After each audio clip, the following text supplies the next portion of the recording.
Eid was a holiday, and so was Christmas. My grandfather used to speak about Ghana. He was a Christian man. He said he lived right next to a mosque, and even though he was Christian, he used to fast in Ramadan with the Muslims. That's why there's peace in Africa, in Ghana, especially Ghana. I spoke to one guy down the road. He said he was Muslim. He said 80% is Christian, 15 Muslim. Yeah.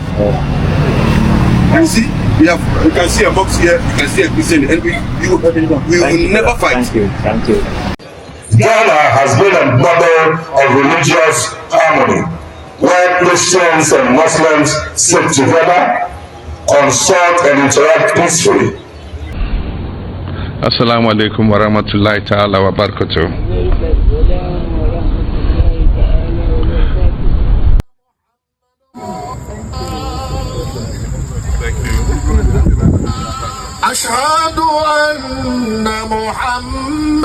This is the real definition of peacefulness that you can never see anywhere in Africa except in Ghana. Recently, the president of Ghana went to celebrate the Iftar with the Muslim community in Ghana. And mind you, the president of Ghana is not a Muslim. He is actually a Christian, but he can actually say some words in Arabs. Like, he can literally recite some Arabic words. I'm going to be sharing the video here for you all to watch. You know, a lot of people have been saying you go to a country, Christian and Muslims are not together, they don't live peacefully. But most of those foreigners that come down here to Ghana, they're actually shocked to see how Muslims and Christians live together peacefully without having to, you know, cause problems here in Ghana. Let's watch together. Don't forget to like and share. Eid was a holiday, and so was Christmas. My grandfather used to speak about Ghana. He was a Christian man. He said he lived right next to a mosque, and even though he was Christian, he used to fast in Ramadan with the Muslims, and they used to go and teach each other like how to read and write in Arabic. Eid was a holiday, and so was Christmas. Respect is the most important. That's why there's peace in Africa, in Ghana, especially Ghana. I spoke to one guy down the road. He said he was Muslim. He said 80% is Christian, 15 Muslim. Yeah. You see, you can see a box here, you can see a Christian, and we will never fight. Thank you. We will never fight. Never fight. Oh, the Christians and Muslims never fight. Yeah, never. Yeah. It's not like other countries that see a Muslim see a Christian is not. Yeah, that's good. Listen. If you come to Wager, I'm a Catholic priest. I have a mosque there. I built a mosque for them. You have a mosque where you are, yes. Although you are a Catholic priest. Yes. You built a mosque. Yes. So it means that we can cohabitate, we can be together as one people. I built a mosque. God bless you. Yeah, I built a mosque so they can go there and they can pray. So we should respect one another. Wow. Hello, Busiafo. I hear Riniba. Na Riniba nkwana se Ghana nkwana obehu. Sorry, da ina was we hu Mox. Samati asie Ghana nkwana ye baby a. Ghana nkwana higher Freedom Temple. Uba wenim kakra so a higher Muslim mosque. Samati asie Ghana nkwana uko abrochimema wunya ne sada. Busiafo. Sani ameka eno. Few meters away. Ubehu Lord sorry dino. Ghana nkwa just me am in 20 as Ghana de wado ye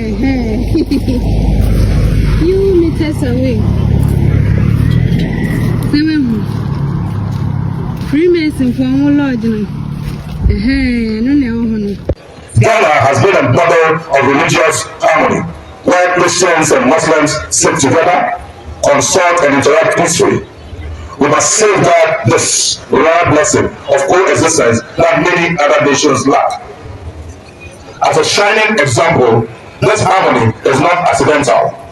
It is a result of deliberate leadership, tolerance, and the consistent commitment of religious institutions such as the Ghanaian Muslim movement to peace and national unity. Our president, my president, and your president, His Excellency John Dramani Mahama, deeply values the spirit of interfaith cooperation and urges all Ghanaians to continue nurturing love, patience, and compassion in our communities. Again, as the Quran teaches, God does not forbid kindness and justice towards those who live peacefully with us. Quran 60 verse 8. These values are essential for social cohesion, national progress, and global peace. As evidence of his commitment to religious peace and national spiritual renewal, President Mahama instituted the National Day of Prayer and Thanksgiving. And Muslims and all people of faith lifted their voices together for Ghana. Distinguished guests, as we commemorate the birth of the noble prophet, we must also recognize that the atmosphere of peace we enjoy is the foundation for our nation's progress. Our ongoing economic recovery can only be sustained in an environment of stability. The government remains committed to ensuring religious tolerance and harmony. However, this is a collective task.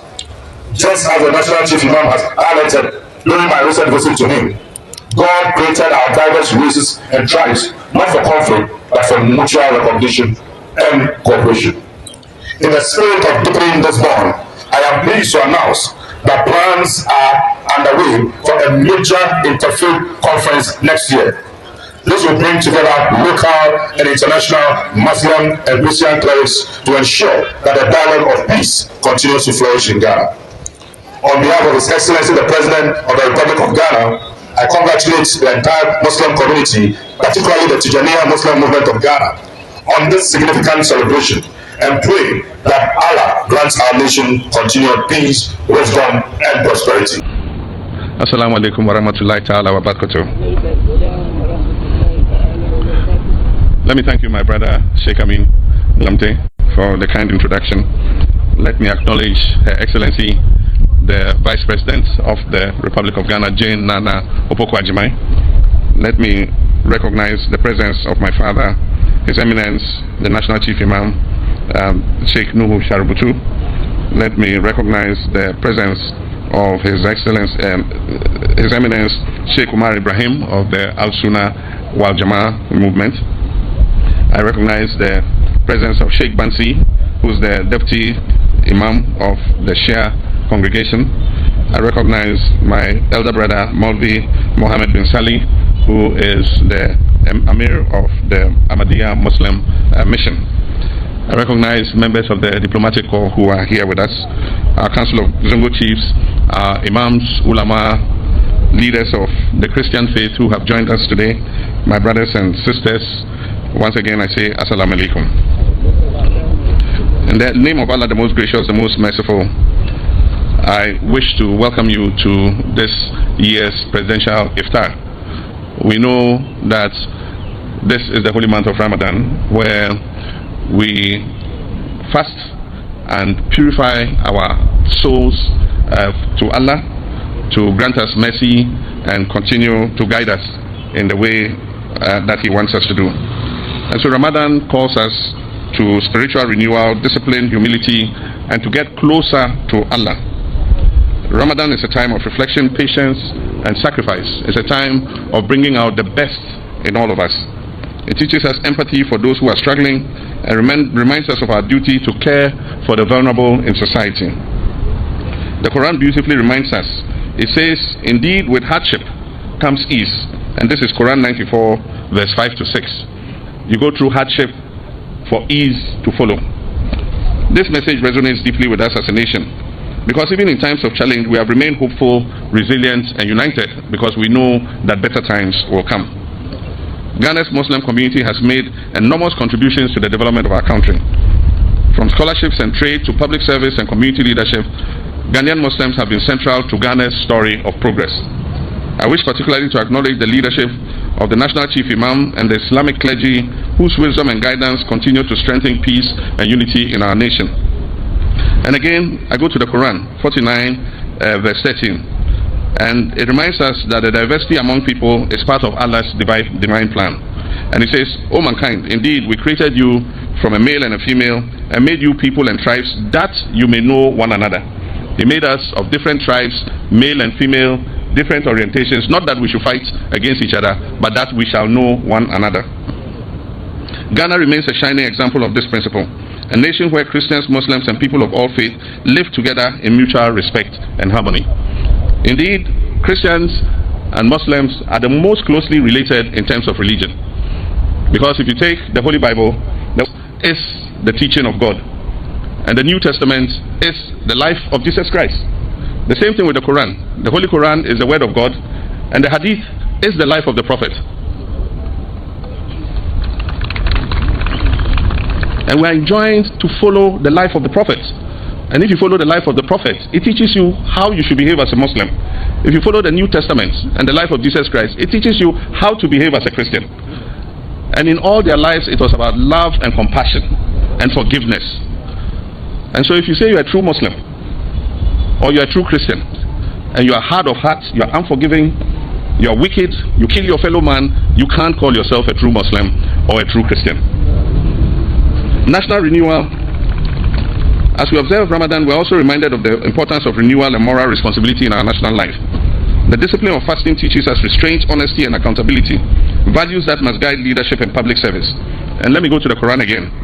Quran 1690 teaches us that indeed Allah commands justice, excellence, and generosity to relatives and forbids immorality, bad conduct, and oppression. These are values resonate with our national aspirations to reset our country's path, restore integrity in governance, and build a more just and prosperous society. Ramadan is a time of generosity and compassion. Salam to all my Muslim brothers and sisters. This video you're seeing here is a video of John Dramani Mahama, the president of Ghana, sharing dates during the Iftar celebration in Ghana in the Jubilee House, and this is commendable. And if you guys listen to what the president of Ghana said when he was preaching about love and unity among the Christians and the Muslims, in fact, when he was talking about it, he read a verse in the Quran and he also read a verse in the Bible. So it means these two religions, there is no difference. The only difference there is that the Muslims, you know, they have their own way of saying their prayers, and the Christians also have their own way of saying their prayers. They read the Arabs and the Christians read the Bible. They read the Quran and the Christian reads the Bible. So, but still yet, we are still one. We are still one. And that is just it. Guys, let me know what you think in the comments. It's only in Ghana that you see Christians and Muslims staying together, coming together, loving each other, you know, respecting themselves peacefully without no problems. If you try this in some West African country, you guys know my country, Nigeria. What? It's well, it is well. I keep preaching for peace to reign in Nigeria, and the Christians and the Muslims to be together. The Muslims to stop bombing the churches in Nigeria. Guys, please like this video and share.